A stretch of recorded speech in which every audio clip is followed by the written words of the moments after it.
Tu connais cette situation, tu arrives au travail avec de bonnes intentions, et puis il y a une personne, une seule, qui va être négative, agressive, et qui va soit te gâcher la journée, au mieux, ou te gâcher la vie. Ton énergie chute, ton équipe se tend, et peut-être même que tu auras le privilège d'amener cette boule au ventre chez toi ce soir. C'est comme une goutte d'encre dans un verre d'eau claire.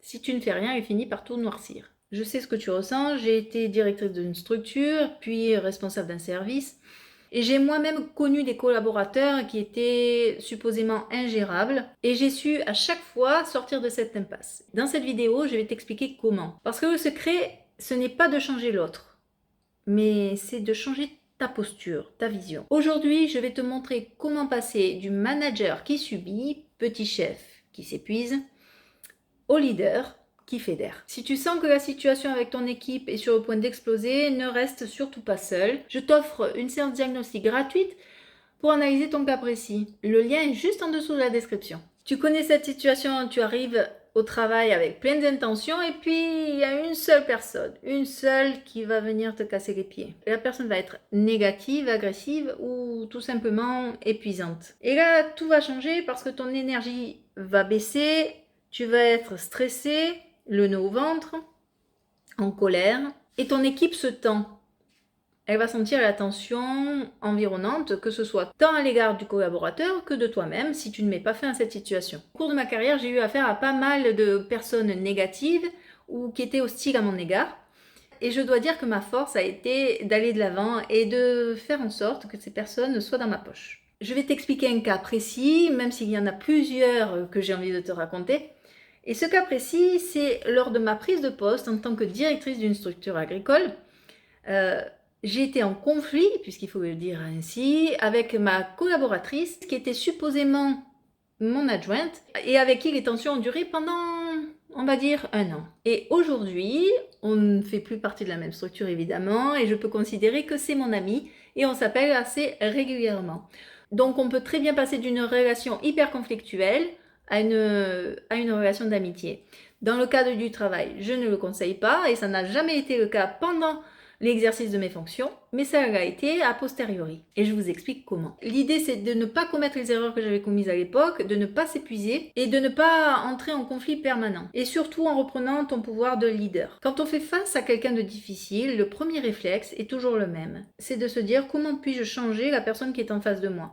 Et ça, c'est l'erreur numéro 1. Parce que tu ne contrôles pas les autres. Par contre, il y a quelque chose que tu contrôles, c'est ta manière de réagir. Ta manière de réagir change tout. Ton cerveau est programmé pour survivre. Dès qu'il détecte une situation de menace, il va déclencher le stress, la tension et des réactions émotionnelles. Résultat, tu ne réfléchis plus, tu réagis et tu rentres dans un jeu invisible, vouloir corriger l'autre alors que lui aussi pense que tu es le problème. Si tu vis ça aujourd'hui, c'est qu'il y a de grandes chances que tu commettes inconsciemment ce type d'erreur. Tu laisses passer, tu espères, tu pries pour que ça s'arrange tout seul, mais ça n'est jamais le cas, ça s'aggrave toujours. Deuxième erreur, tu accumules, tu prends sur toi jusqu'au jour où tu exploses, et ça m'est arrivé, n'est-ce pas? Et là, tu perds toute crédibilité, mais on peut la récupérer. Et tu veux être aimé, tu évites de poser les limites pour éviter les tensions. Et résultat, tu perds le respect. Un leader qui veut plaire à tout le monde finit par être dépassé par tout le monde. Alors ces 3 erreurs, je les ai commises.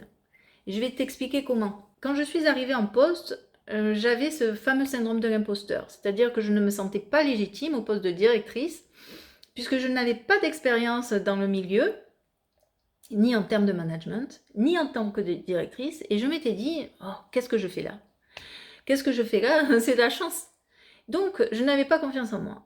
Et lors du premier jour de travail, c'était un mercredi après-midi, je m'en rappelle très bien.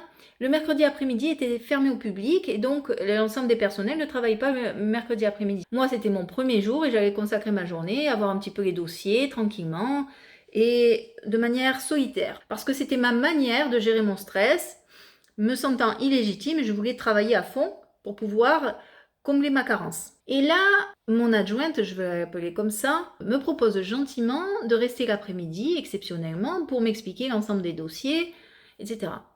Moi, voulant bien faire, je lui dis non, je te remercie, je vais travailler sur mes dossiers, tu m'expliqueras les jours suivants. Moi, je pensais bien faire parce que je voulais pas qu'elle change son agenda pour moi, et elle s'est sentie rejetée. Donc ça a été le premier facteur irritant pour elle. Mais ça a été le premier facteur irritant pour elle, mais elle n'a rien dit. Et tout ce que je pouvais dire ou faire à partir de ce moment-là était répertorié comme des éléments négatifs contre elle. Et moi, comme je n'avais pas l'expérience en tant que manager, je n'avais pas les bonnes attitudes. Donc je me terrais dans mon bureau et j'espérais que le conflit passe. Et en fait, bien sûr, ça n'est jamais arrivé. Jusqu'au jour où le conflit est arrivé, au bout d'1 an. Et là, j'ai craqué dans une colère noire, on a mis les points sur les i. Des fois, il faut savoir parler, rentrer en conflit, et puis comprendre là où on fait nos propres erreurs. Et là, j'ai compris quelque chose sur ma posture. Un élément qui est important, c'est la posture. Non seulement la posture que tu peux avoir envers toi-même, mais vis-à-vis de l'autre. Envers toi-même, il faut que tu aies confiance en toi. Tu vois bien, je n'avais pas confiance en moi, je manquais de légitimité, du coup ça se ressentait de manière inconsciente chez l'autre. Parce que mon attitude était plutôt à me recroqueviller sur moi-même. Au cours de ce conflit, il faut le dire, au cours de cette discussion très forte, ma posture a changé et j'ai dit non, là ça peut plus aller. Ça peut plus aller parce que ça ne me correspondait pas de me sentir accusée à tort, parce que c'était des combats. Elle m'avait fait la liste de tout ce que j'avais dit, mes actes, de tout mon non-verbal, ma manière de sourire, de ma manière de m'exprimer. Tout était répertorié comme élément négatif pour elle. Et à l'époque, on m'avait dit, mon conseil d'administration m'avait dit d'utiliser le vouvoiement, alors qu'on n'était que 4. C'est vrai que pour moi, c'était malvenu. Et donc là, j'ai décidé d'être moi-même et de dire non, on va arrêter. Si tu ne souhaites pas avoir le vous, très bien, on va se tutoyer. On va essayer de me mettre en place. Moi, je vais te parler avec authenticité. Je ferai les choses de manière transparente et on va travailler ensemble. Et ça, c'est la position que j'ai eue.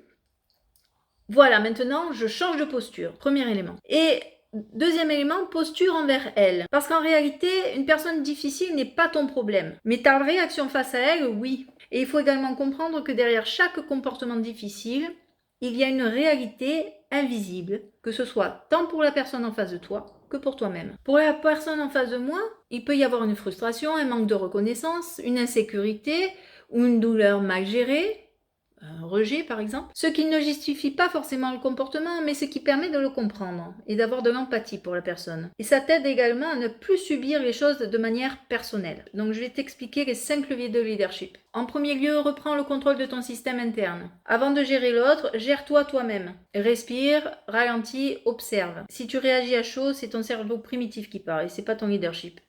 Donc prends le temps. En second lieu, sépare la personne du comportement. Ne dis pas tu es pénible, évidemment, mais plutôt ce comportement pose problème. Tu corriges sans attaquer, tu restes leader et pas juge. Pose un cadre clair et tiens-le. Si tu ne définis pas ce qui est acceptable, quelqu'un d'autre le fera à ta place. Un cadre clair, c'est moins de confusion, moins de tension et plus de respect. Et oui, poser les limites, créer du respect, pas du conflit. Ensuite, utilise le langage du nous. Au lieu de dire tu fais mal les choses, évidemment, tu vas dire je remarque que nous avons des difficultés ensemble, voyons comment nous pouvons nous en sortir. Là, tu désarmes la défense et tu engages la collaboration. N'hésite pas à entrer dans les conversations difficiles, c'est le point que tout le monde évite, mais qui est en réalité nécessaire. Retiens bien cette phrase. La qualité de ta vie dépend de ta capacité à avoir des conversations inconfortables. Pas d'évitement, pas d'agressivité. Il te faut simplement du calme, de la clarté et de la fermeté. Tu peux faire tout ça, mais il y a une vérité que peu de managers acceptent. Certaines personnes ne veulent pas changer. Dans ce cas, ton rôle n'est plus de les comprendre, mais de savoir décider. Un leader protège son équipe et parfois, protéger son équipe, c'est savoir dire stop. Même si la personne est compétente, même si la situation est inconfortable. Parce qu'une seule personne, alors je n'aime pas utiliser ce mot, mais toxique, une seule personne toxique ou une seule personne difficile peut rompre toute la dynamique au sein de ton organisation. Je vais te laisser avec cette idée. Tu n'es pas là pour être aimé, tu es là pour créer un environnement sain et performant. Et paradoxalement, c'est quand tu assumes ça pleinement que tu gagnes le respect et souvent l'adhésion. Les personnes difficiles existeront toujours, mais il convient de comprendre leur comportement, le tien, et surtout, à titre principal, maîtriser ta propre posture, ton propre état. Mais ces personnes ne doivent pas contrôler ton état, ni détruire ton équipe, ni t'empêcher d'être un leader aligné. Parce qu'au final, ce n'est pas leur comportement qui va définir ton leadership, c'est ta capacité à y répondre. Si tu veux passer de la théorie à la pratique et que tu vas améliorer ta posture en tant que leader en quelques semaines, Réserve ton diagnostic gratuit via le lien en description. On fera le point sur ton équipe et tes blocages. Et pour aller plus loin sur la gestion des conflits, n'hésite pas à aller voir cette vidéo, on se retrouve là-bas. Et sinon, je te dis à la semaine prochaine pour un nouvel épisode. À bientôt!